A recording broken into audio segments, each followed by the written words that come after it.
नहीं, सिर्फ ताबूत है और सड़ते खून की गंध। हर मोड़ पर एक नाकेबंदी उसे अपमानित करती है। उसकी गेंद जा सकती है किसी सेटलर की बरसाती में। अपने ही देश में कैद वो फिलिस्तीनी लड़का अपनी ही छोटी सी उम्र से 10 गुना बड़ा हो गया है। उसका चेहरा कितना मासूम है, पर उसका दिल दुखों से भरा है। वो वही था जब उसका घर ध्वस्त हो गया और उसकी नन्ही सी बहन मलबे में रास्ता ढूंढ रही थी और उसके पिता का चीथड़ा शरीर हमेशा के लिए बस गया उसके मन में। और अब एकमात्र संगीत जो वो सुनता है वो है उसकी मां की चीखें। वो दुनिया की कुचली हुई चेतना की उपज है, सीमाओं में बंधी एक उदास आत्मा।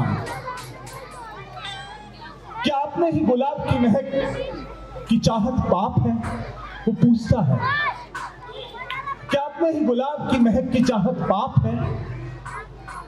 अपने को अपना कहना अपराध है? क्या मुझे तकलीफ देने से दुनिया की खुशी बढ़ जाती है?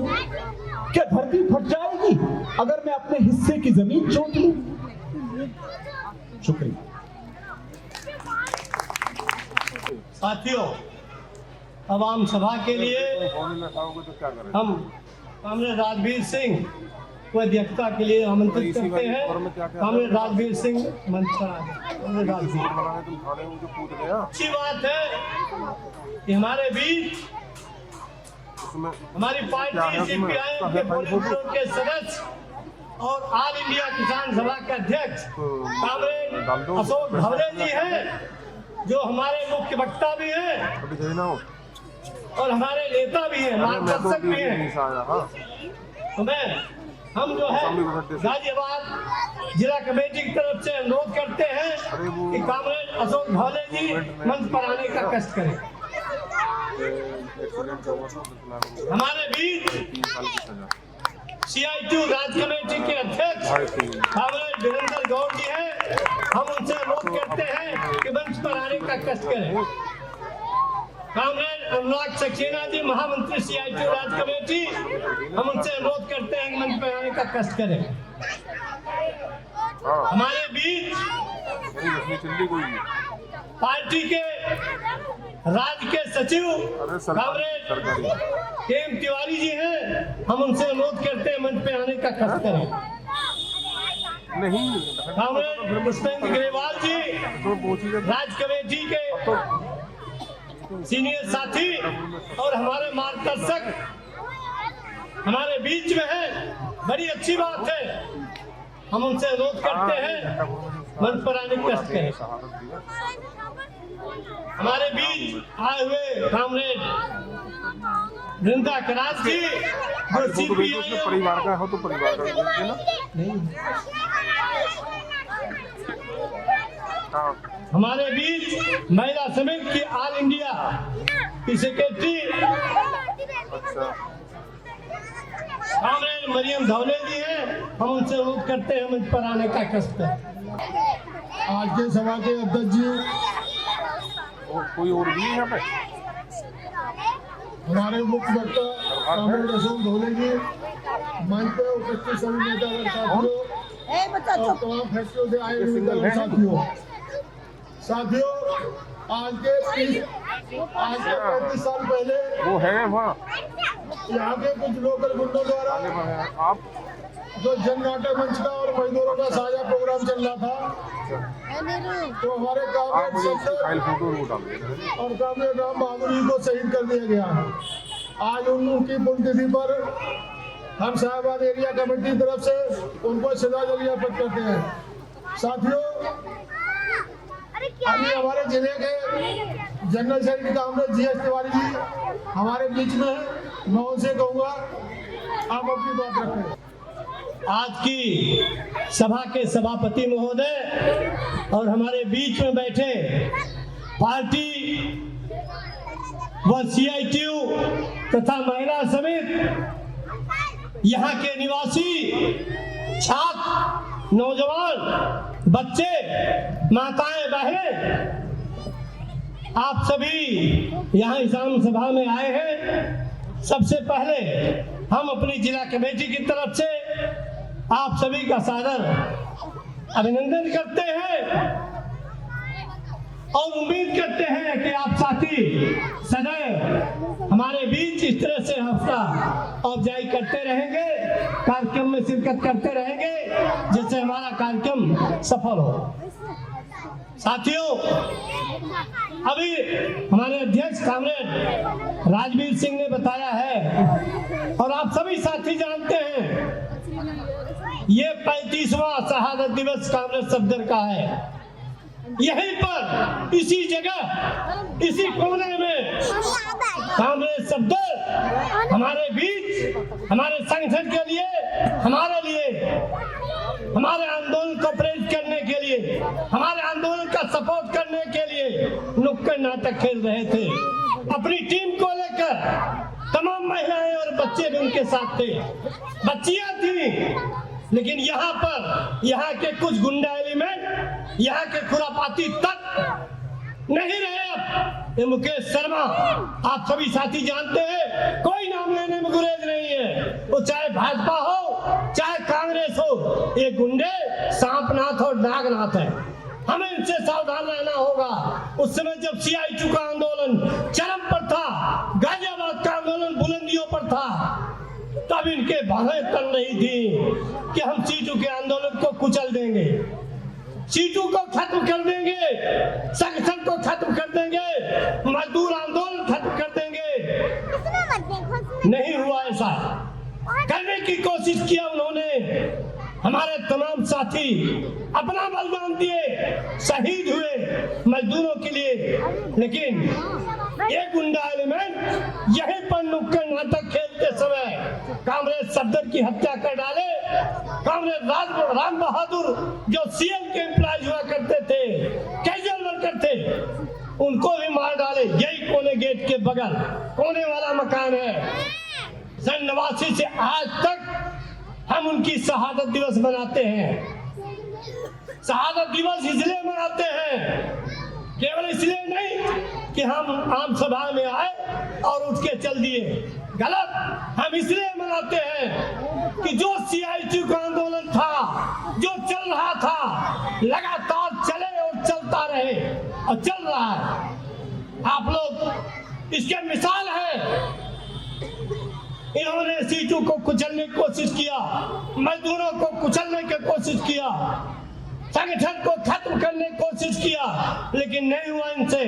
निरंतर हमारा अभियान चल रहा है और आज भी जननायक मंच के साथी तमाम एकजुटता के साथ CITU के साथियों से मिलकर, जिला कमेटी के साथ मिलकर मजदूर आंदोलन को गति दे रहे हैं, साथ में हैं, हमें मदद कर रहे हैं और आगे भी देते रहेंगे।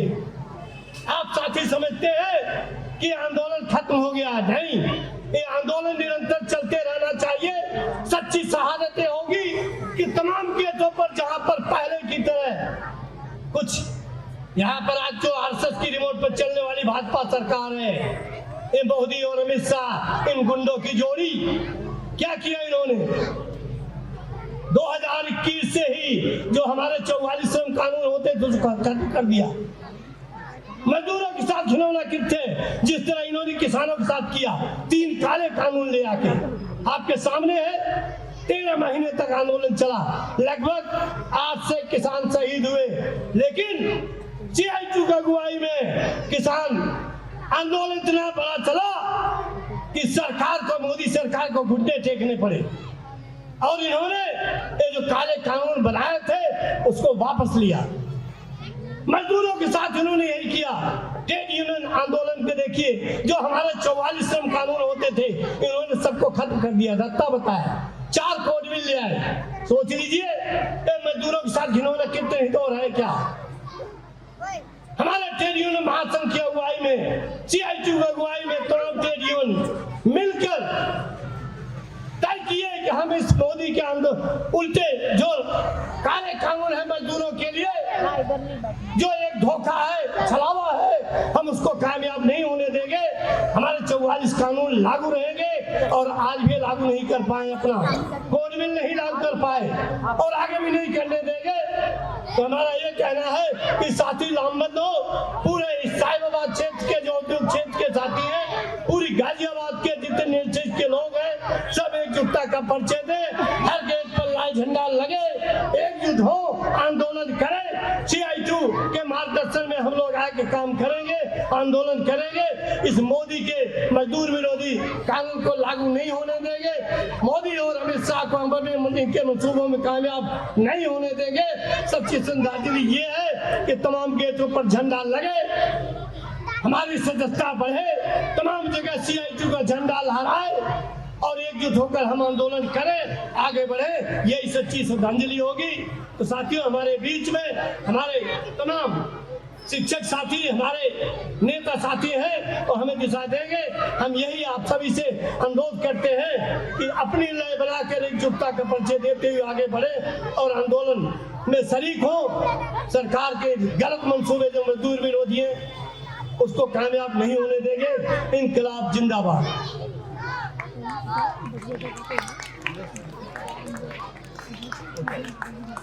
कामरेड श्री किशन सिंह हमारे जिले के कोषाध्यक्ष हैं। ये हमारी भूल है, बोलते समय नहीं बोल पाए, मंच पर आने कष्ट करें।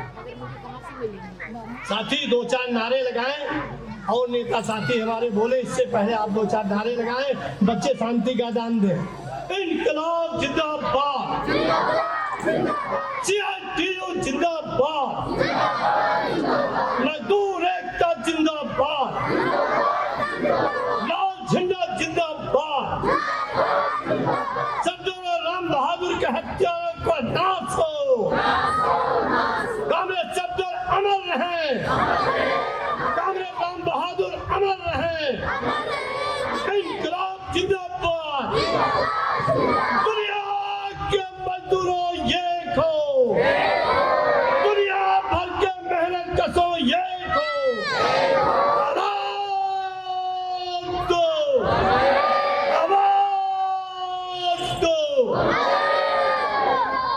अब हमारे बीच में हमारे मुख्य वक्ता CPIM पोलित ब्यूरो सदस्य एवं किसान सभा अध्यक्ष कामरेड अशोक धवले जी हैं। मैं उनसे आग्रह करूंगा कि हम लोगों के आगे मार्गदर्शन करें।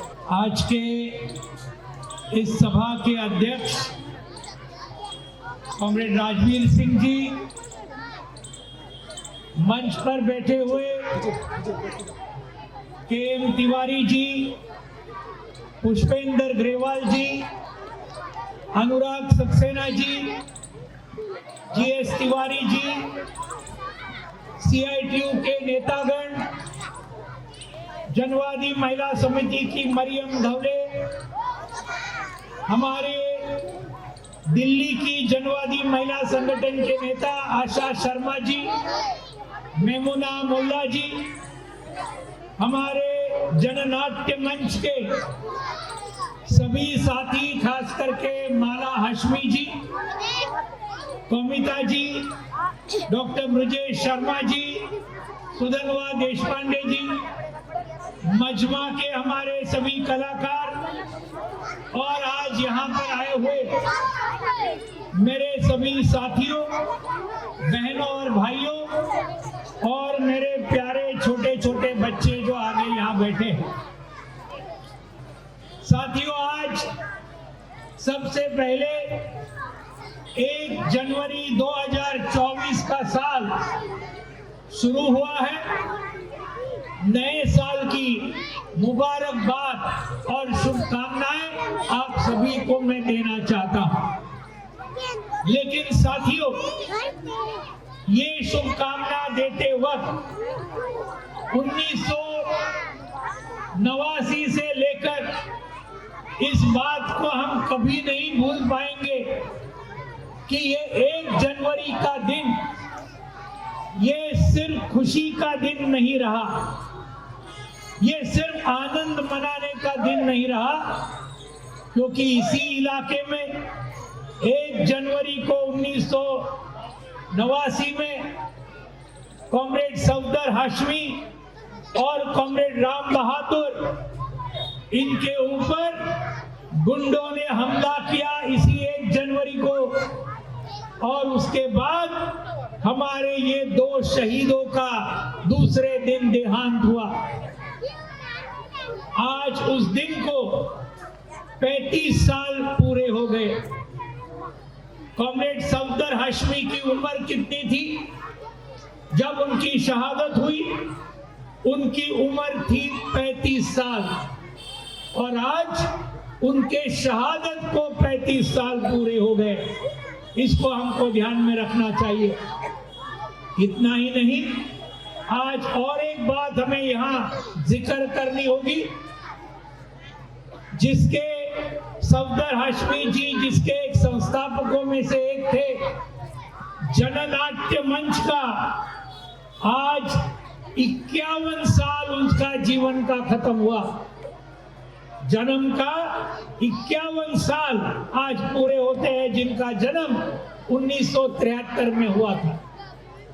तो इसलिए आज का दिन ये हमेशा के लिए एक नई शुरुआत तो जरूर है, लेकिन हम हमेशा इसको कभी नहीं भूल सकते कि हमारा एक बहुत ही प्रिय साथी हमसे आज के दिन बिछड़ गया। इस बात को हम कभी नहीं भूलेंगे।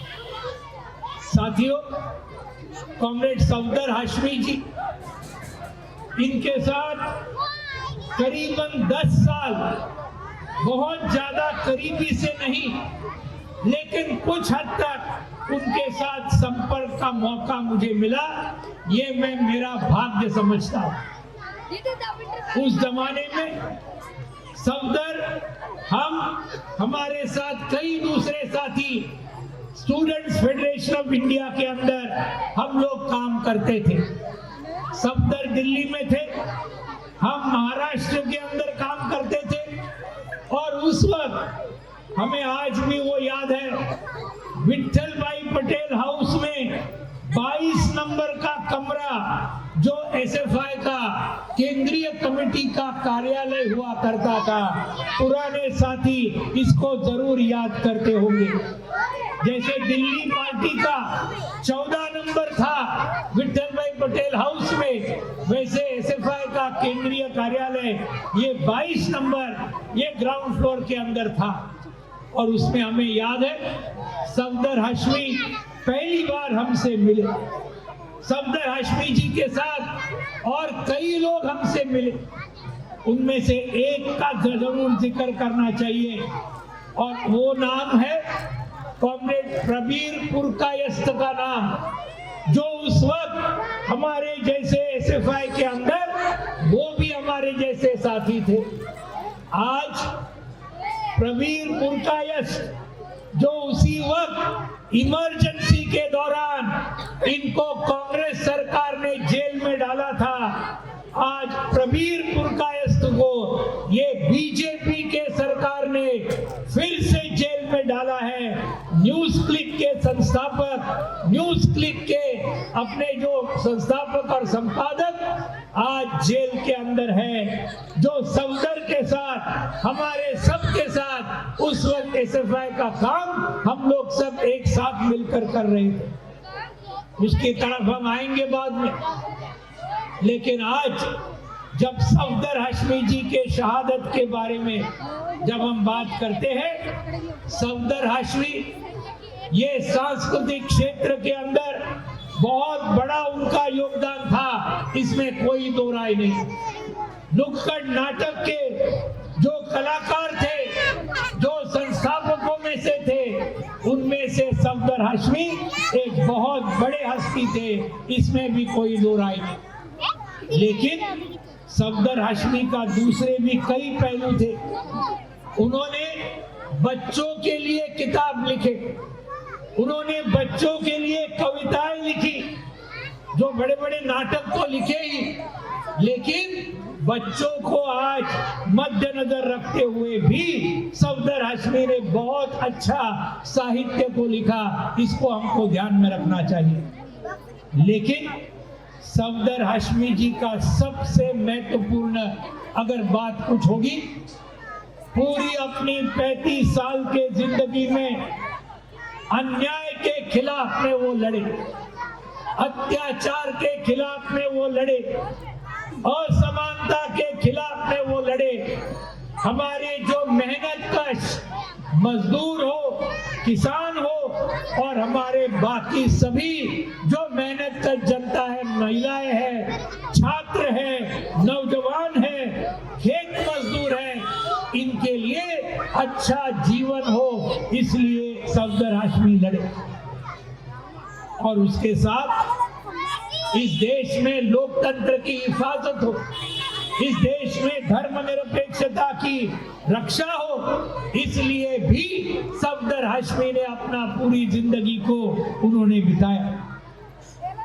उसके साथ और एक आखिरी बात जिसको हम बिल्कुल नजरअंदाज नहीं कर सकते, और वो ये बात है, सफदर हाशमी एक कम्युनिस्ट थे, मार्क्सवादी कम्युनिस्ट पार्टी के कार्यकर्ता थे और मार्क्स और लेनिन को मानते थे, भगत सिंह को मानते थे, समाजवाद को मानते थे। जो भगत सिंह मानते थे, उन्हीं मूल्यों को सफदर हाशमी मानते थे। इस बात को भी हम एक मिनट के लिए भी हम उसको भूल नहीं सकते।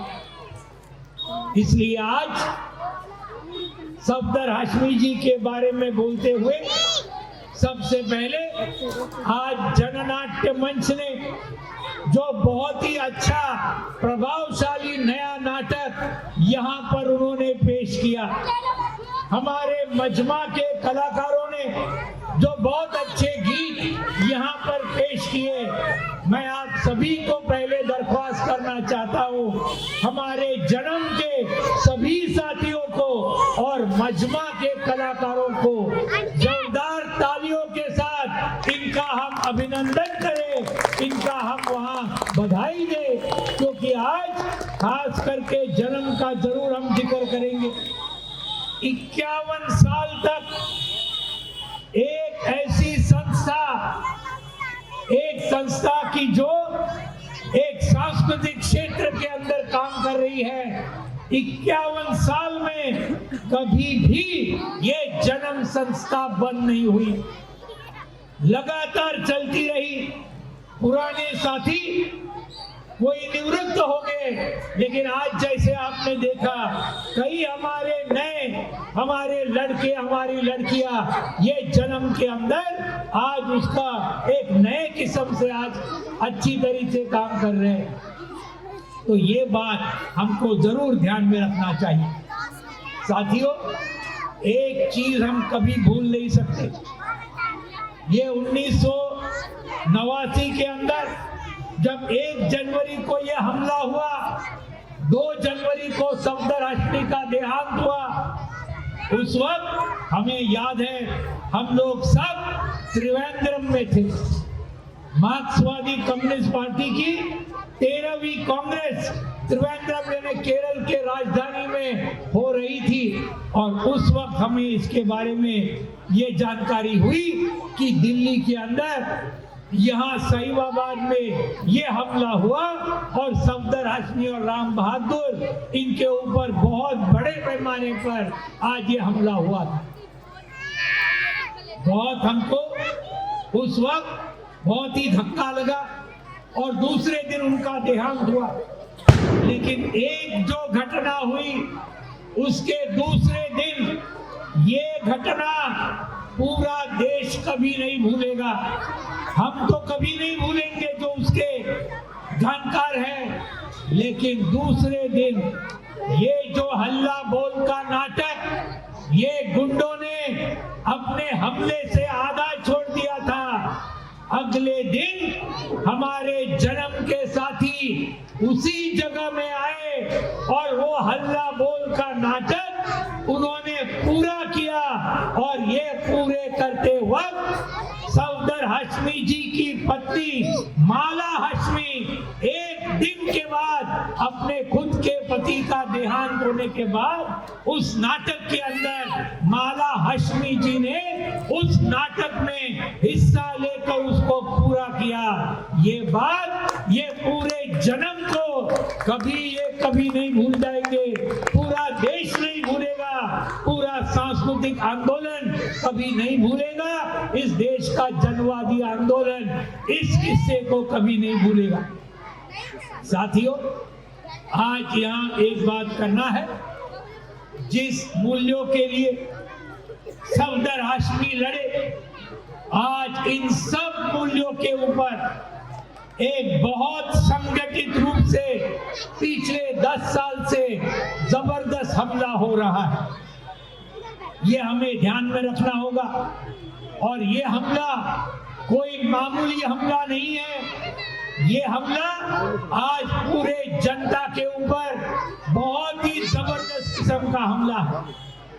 आज हमारे जन्म के साथियों ने हमारी महिला मजदूरों के ऊपर किस प्रकार के हमले होते हैं, हमारे पीस रेट वर्कर होंगे, हमारे आंगनवाड़ी महिला होंगी, हमारी आशा वर्कर होंगी, इनका कैसे शोषण किया जाता है और उसके खिलाफ वो कैसे लड़ती है, इसके बारे में ये नाटक ने हमारे सामने पेश किया।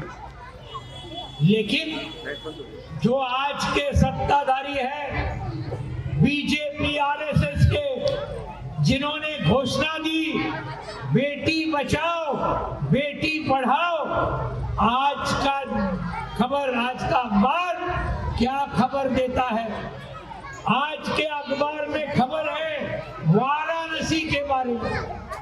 वाराणसी कौन सा है? जैसे मोदी जी जहां से आज सांसद के सदस्य करके चुन के आते हैं, इस बनारस में, इस वाराणसी में फ्रंट पेज की न्यूज है, वहां के आईआईटी के वहां एक लड़की के ऊपर अत्याचार हुआ, उसको विवस्त्र करके कैंपस में ये किया, और ये करने वाले जो 3 लड़के थे, आज की न्यूज ये है उनमें से 2 लड़के थे वो बीजेपी के आईटी सेल के लोग थे। इससे ज्यादा शर्म की बात और कुछ भी नहीं हो सकती है। बीजेपी के आईटी सेल, इनके लोग हमारी आज बहन के ऊपर हाथ डालते हैं, ये हम देखते हैं। इसके पहले हमने देखा हमारे जो पहलवान, महिला पहलवान थे, इतना बड़ा आंदोलन दिल्ली के अंदर हुआ, पूरी जनता ने उसको समर्थन किया, और उसके बाद ये रेसलिंग फेडरेशन ऑफ इंडिया के जो नए चुनाव हुए, यही ब्रिजभूषण शरण सिंह, जिसने ये हमारे कुश्ती खेलने वाली महिलाओं के साथ अत्याचार किए, उनके ही लोग संजय सिंह और ये लोग चुन के आए, ये बीजेपी के लोग। इससे ज्यादा शर्म की बात और कोई नहीं हो सकती है। और उसके बाद क्या हुआ? साक्षी मलिक ने, जिन्होंने मेडल जीता था ओलंपिक के अंदर भारत देश के लिए, साक्षी मलिक ने कहा अगर ये है हालत तो मैं इसके बाद पद्मश्री वापस दिए, अर्जुन अवार्ड वापस दिए, खेल रत्न के अवार्ड वापस दिए। ये है बीजेपी का सही माने में चेहरा, ये ध्यान में रखना चाहिए। लेकिन ये सिर्फ यहाँ तक सीमित नहीं है।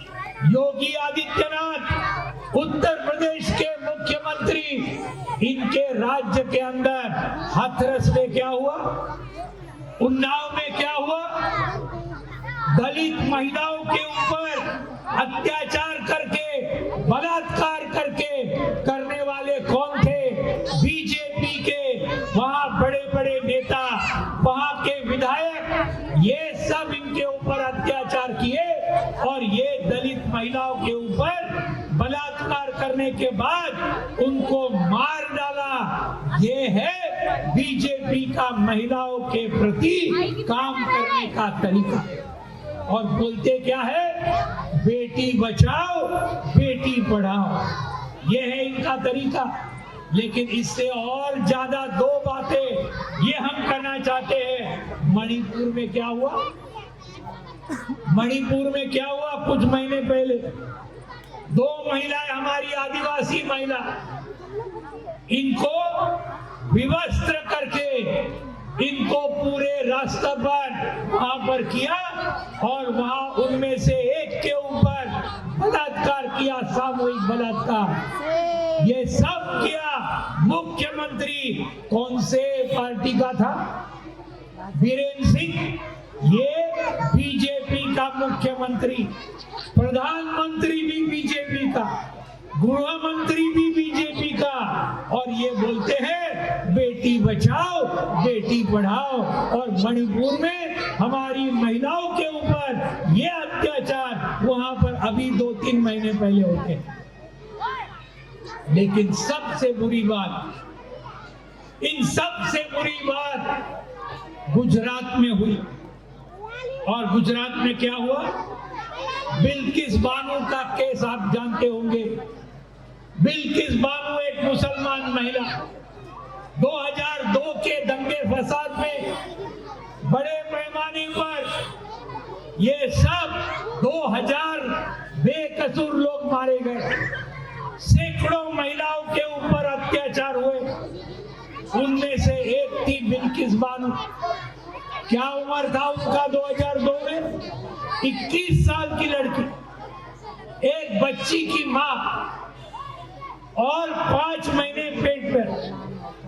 वहां उसके परिवार के 14 लोगों को ये बीजेपी और आरएसएस के लोगों ने कत्लेआम किया, उसके आंख के सामने मार दिया।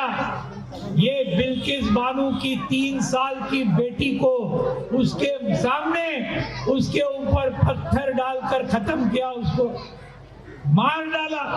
और 14 लोगों को मारने के बाद इसके ऊपर सामूहिक बलात्कार 11 पुरुषों ने किया। और ये कौन थे सब? ये सब थे बीजेपी, आरएसएस, विश्व हिंदू परिषद के लोग। ये बिल्किस बानो लड़ी, बोले हम न्याय के लिए लड़ेंगे, न्याय के लिए लड़ी। कोर्ट ने आखिर में निर्णय दिया, ये जो 11 नराधम है इनको पूरे मरने तक ये लोग जेल में रहेंगे। ये उनको वहां पर कोर्ट ने इनको सुनवाया, जेल में गए।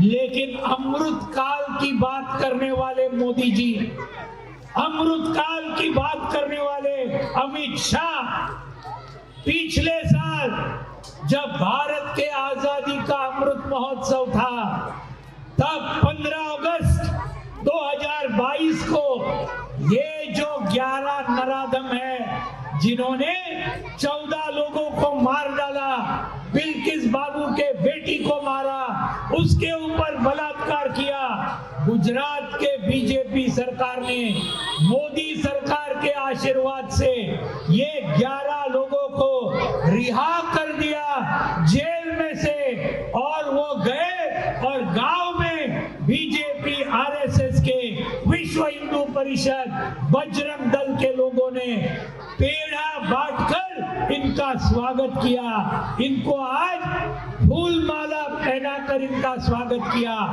ये है भारतीय जनता पार्टी, मोदी सरकार, ये है राष्ट्रीय स्वयंसेवक संघ। और इसको हमको बिल्कुल भूलना नहीं चाहिए।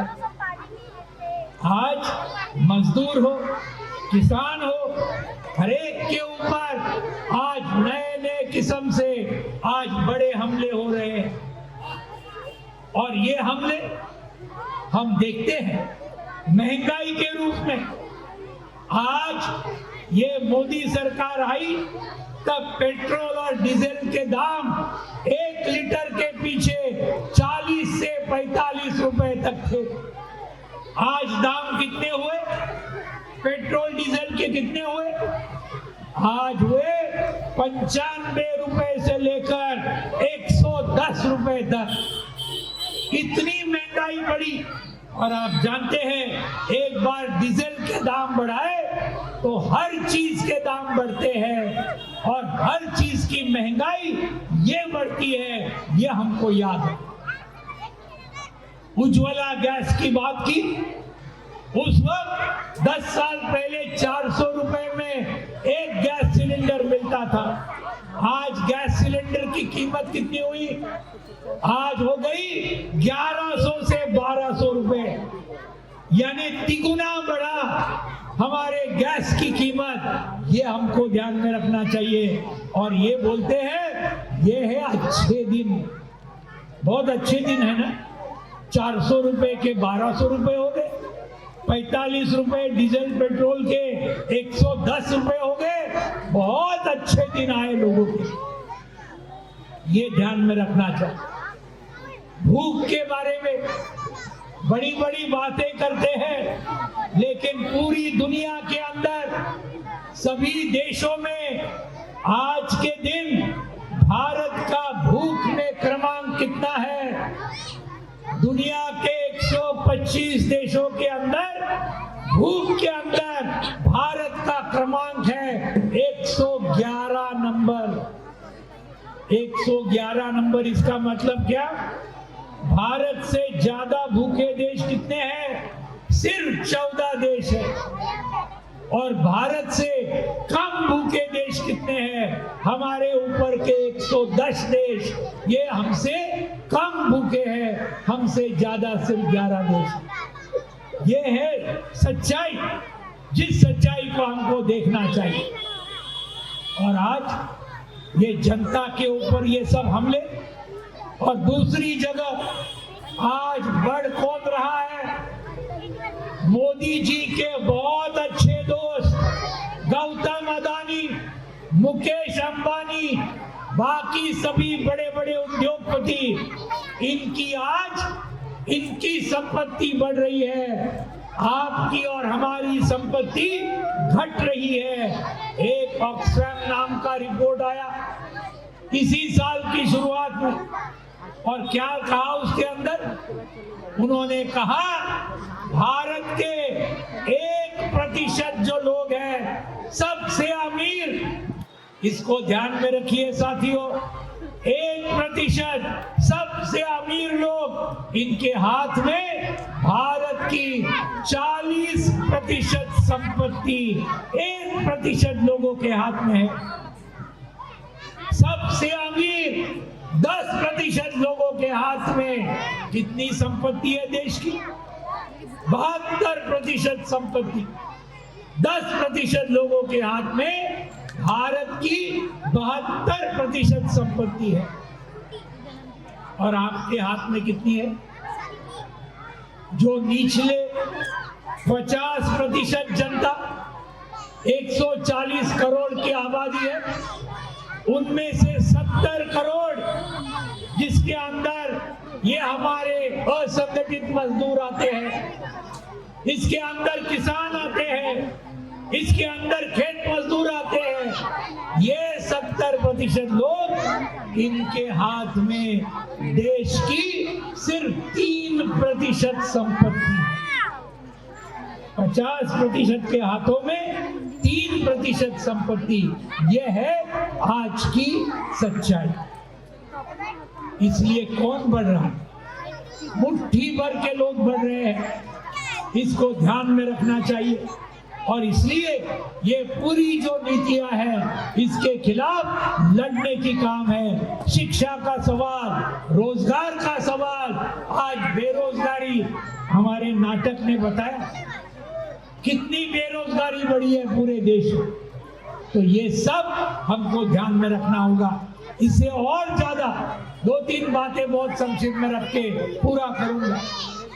इसके अंदर आज पूरे संविधान के ऊपर हमला है। यहाँ इस जगह को डॉक्टर भीमराव अंबेडकर भवन, ये इस जगह का नाम दिया है। भीमराव अंबेडकर कौन थे? क्या था उनका योगदान? सबसे बड़ा योगदान था भारत के संविधान के मुख्य शिल्पकारों में से डॉक्टर बाबा साहब अंबेडकर, ये एक शिल्पकार थे। संविधान को उन्होंने लिखा, पूरे संविधान समिति ने उसके अंदर जरूर योगदान किया, लेकिन ये संविधान के अंदर लोकतंत्र का रक्षा, धर्मनिरपेक्षता की रक्षा, हमारे आजादी की रक्षा, हमारे मजमा के साथियों ने बहुत ही खूब गाना आजादी के बारे में उन्होंने गाया। तो ये जो हमारी आजादी है, संप्रभुता है, इस सब की रक्षा करने का जो हमारा फर्ज है, आज इस पूरे इसके ऊपर इनके हमले आज जारी है मोदी सरकार। और ये देखते हैं हिंदू और मुसलमानों के बीच जैसे ब्रिटिश सरकार ने इस देश के ऊपर 200 साल राज किया, क्या दो तरीके उन्होंने अपनाए। एक तरीका था दमन का तरीका। कोई भी ब्रिटिश सरकार के खिलाफ में अगर लड़ने का प्रयास करेगा तो उसको जेल भिजवा देगा, उसको फांसी चढ़ा जाएगा, जैसे भगत सिंह को चढ़ाया, राजगुरु को चढ़ाया, सुखदेव को चढ़ाया। ये हम देखते हैं अशफाकुल्ला खान, इनको चढ़ाया फांसी पर। तो ये जब था अमृतसर, जालियनवाला बाग, 1000 से ज्यादा लोगों को गोली मारकर ब्रिटिशों ने खत्म किया। इसी दिल्ली शहर में बहादुर शाह जफर जब भारत के बड़े साम्राज्य के बादशाह थे, उसी वक्त बहुत बड़ी बगावत हुई 1857 में दिल्ली में। उस वक्त बगावत करने वाले हिंदू और मुसलमान, हर जाति और हर धर्म के लाखों लोगों को ब्रिटिशों ने मार डाला इसी दिल्ली के अंदर। तो ये दमन का रास्ता था। आज बीजेपी की सरकार वही दमन का रास्ता इस्तेमाल कर रही है। जवाहरलाल नेहरू यूनिवर्सिटी के अंदर आज हमारे छात्रों के ऊपर हमले हो रहे हैं, हमारे नौजवानों के ऊपर, शिक्षकों के ऊपर, आज हर इसके अंदर, चाहे वो जवाहरलाल नेहरू यूनिवर्सिटी हो, जामिया मिलिया हो, दिल्ली यूनिवर्सिटी हो, अंबेडकर यूनिवर्सिटी हो, जो भी बीजेपी के सरकार के खिलाफ करेगा उसको बंद कर देंगे। आज भी हमारे कई छात्र जेल के अंदर है या नहीं? आज भी है। उमर खलीद आज भी जेल में है। ये बात हमको ध्यान में रखना चाहिए। इतना ही नहीं, भीमा कोरेगांव के कई हमारे लोग आज भी जेल में है, 3 साल 4 साल हुए। फादर स्टैन स्वामी, इनका तो देहांत हुआ जेल के अंदर, 84 साल के थे। ये ध्यान में रखिए। और आज हमारे न्यूज क्लिक, जिस न्यूज क्लिक का हम कभी भूलेंगे नहीं, ये 1 साल का जो किसान आंदोलन चला, उसका सबसे बड़े पैमाने पर उसको अगर किसी एक चैनल ने पूरे देश भर लिया होगा तो हम पूरे अभिमान के साथ कहेंगे कि ये न्यूज क्लिक ने ये काम किया है। इसको हम जरूर, इसका हम आज को ध्यान में रखना चाहिए। हमने महाराष्ट्र में जो लॉन्ग मार्च निकाला, 7 दिन तक 50,000 किसान रात और दिन चले, उसको कवर करने का काम हमारे न्यूज क्लिक के साथियों ने किया। उसके ऊपर एक फिल्म बनाई, जो फिल्म आज पूरे देश भर में हम दिखा रहे हैं। हमारे मजदूरों के आंदोलनों को, हमारे महिलाओं के आंदोलनों को, हमारे छात्र नौजवानों के आंदोलनों को न्यूज क्लिक ने देश के सामने लाया है। और ये मोदी और अमित शाह को अच्छा नहीं लगता।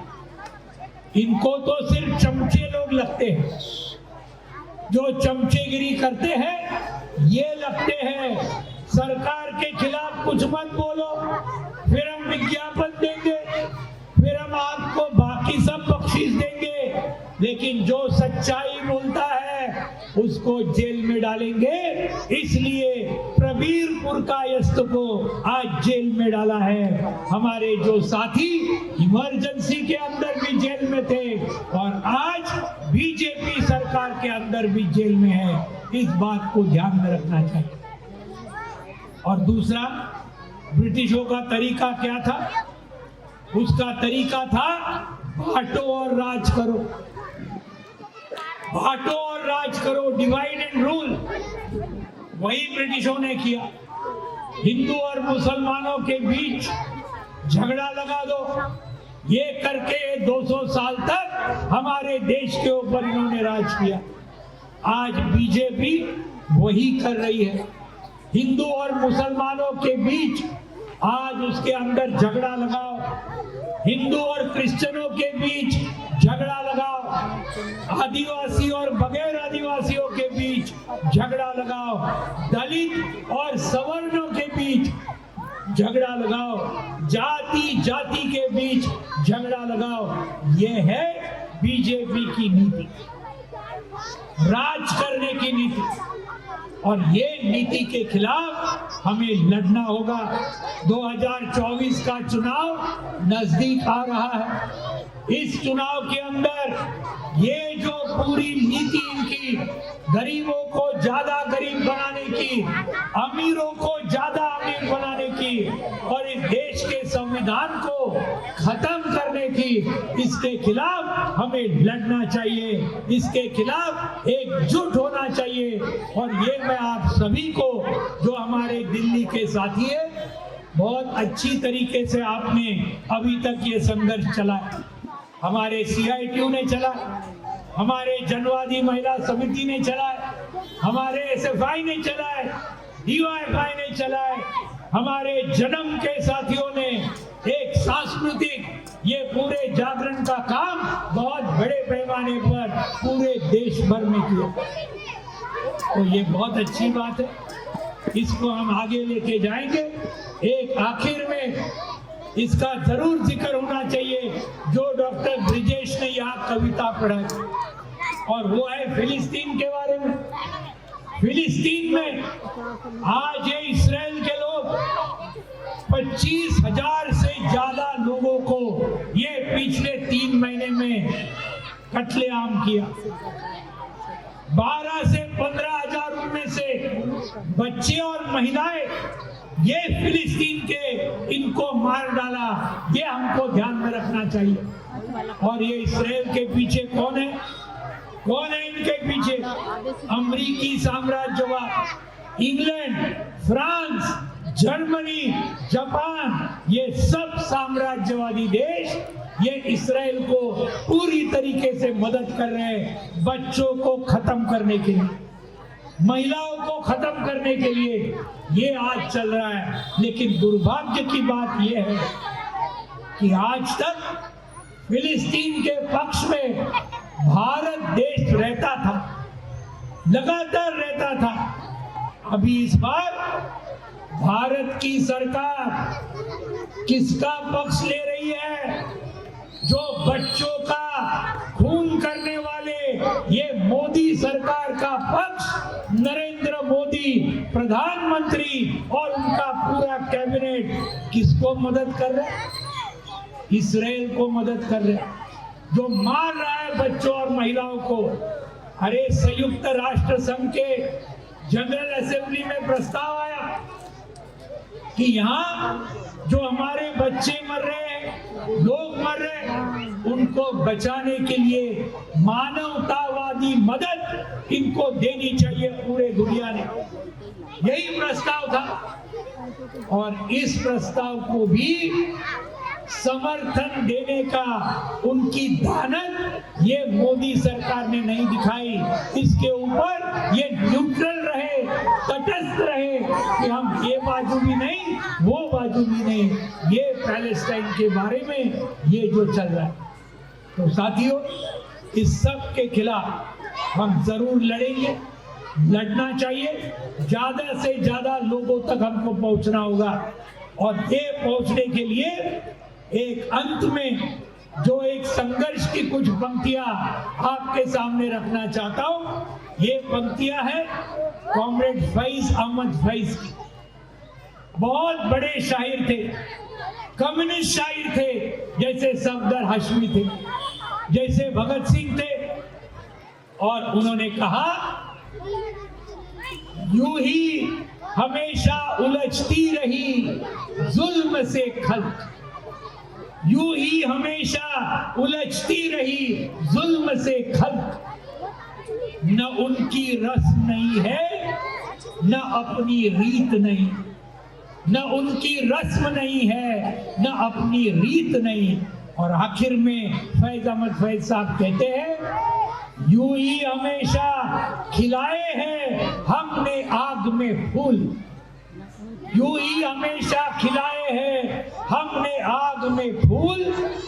न उनकी हार नहीं है, न अपनी जीत नहीं। हम जीतेंगे साथियों, हम मेहनत करेंगे, लोगों को इकट्ठा करेंगे, और ये फांसीवादी ताकतें इन लोगों को जरूर इनकी हार करेंगे। यही बात सफदर हाशमी चाहते थे, यही बात राम बहादुर जी चाहते थे, और इस बात को हम आज के दिन पूरे करने का आज प्रतिज्ञा लेंगे। इतना ही कहते हुए आप सभी को मैं लाल सलाम करते हुए खत्म करता हूं। आज जिंदाबाद, इनकलाब जिंदाबाद।